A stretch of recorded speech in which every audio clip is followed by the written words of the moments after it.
بہن نے فرمایا کہ ایک بہو ہے جو سب کام اچھے طریقے سے کرتی ہے، لیکن اس کی ساس اور نندیں اس میں نقص نکالتی رہتی ہیں، جس سے اس کی بہت زیادہ دل آزاری ہوتی ہے۔ پھر بعض اوقات وہ یہ دل آزاری کی باتیں اپنی والدہ کو میکے میں جا کے بتاتی ہے، تو یہ غیبت تو نہیں ہوتی؟ دیکھیں، پہلی بات تو یہ کہ اللہ تعالیٰ عورتوں پہ اپنی خاص رحمتیں برکتیں نازل فرمائے، یہ تقاضائے نفسانی نامعلوم کب ختم ہوں گے۔ کبھی ساسیں ظالمانہ رول ادا کر رہی ہوتی ہیں، کبھی نندیں اور کبھی بہویں بھی کم نہیں ہیں۔ یہ ساری جو ایک ہم جنس ہیں، ویسے تو بنت حوا ہیں ساری کے ساری، لیکن سب سے بڑی دشمن عورت ہی عورت کی ہوتی ہے۔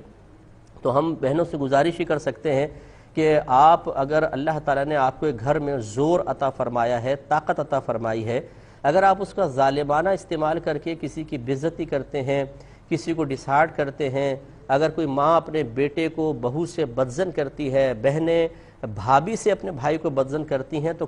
کتنی نفلوں کا آپ کو ثواب مل رہا ہے، ذرا سوچئے۔ آپ مسلسل گناہ کبیرہ کی مرتکب ہو رہی ہیں، دل آزاری کی مرتکب ہو رہی ہیں، الزام بہتان تراشی، پھر غیبتیں، پھر چغلیاں، پھر دل پھٹوانا، یہ سارے بہت بڑے بڑے گناہ ہیں جس کا دنیا میں آپ کو پتہ نہیں چلے گا، لیکن جیسی موت کا جھٹکا لگے گا نا، سب آپ کو قبر میں چھوڑ کے تنہا واپس آئیں گے، اس وقت پھر یہ تمام جو گناہ ہیں، جو آپ کی تمام یہ معذرت کے ساتھ شرارتیں ہیں، جو چلاکیاں ہیں، جو ذہانتیں ہیں، جو فطانتیں ہیں، یہ بڑی مہنگی پڑ جائیں گی اور وہاں پہ پچھتانا نفع نہیں دے گا۔ اس لیے میں گزارش کرتا ہوں اپنی بہنوں سے، ویسے تو یہ گزارش کرنا بیکار سا ہی لگتا ہے، جس نے جو کرنا ہے سو کرنا ہے، لیکن بہرحال ہمارا کام ہے کہ اپنے گھر کو جنت بنائیں،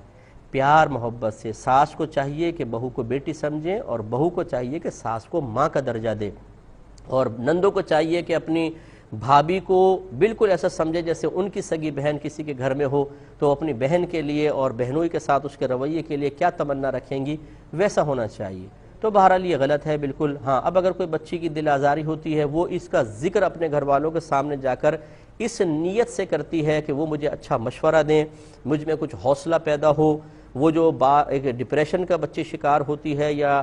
ٹینشن کی وجہ سے اس کی بیماریاں بڑھ رہی ہیں، اس میں تھوڑی کمی واقع ہو، تو اس کو ہم غیبت میں شمار نہیں کریں گے، بلکہ ایسا ہوتا ہے کہ انسان اپنے مسائل اپنے گھر والوں سے ہی ڈسکس کرتا ہے۔ تو اس بچی اگر برائی کی نیت سے کرے گی تو پھر یہ غیبت ہو سکتی ہے، لیکن اگر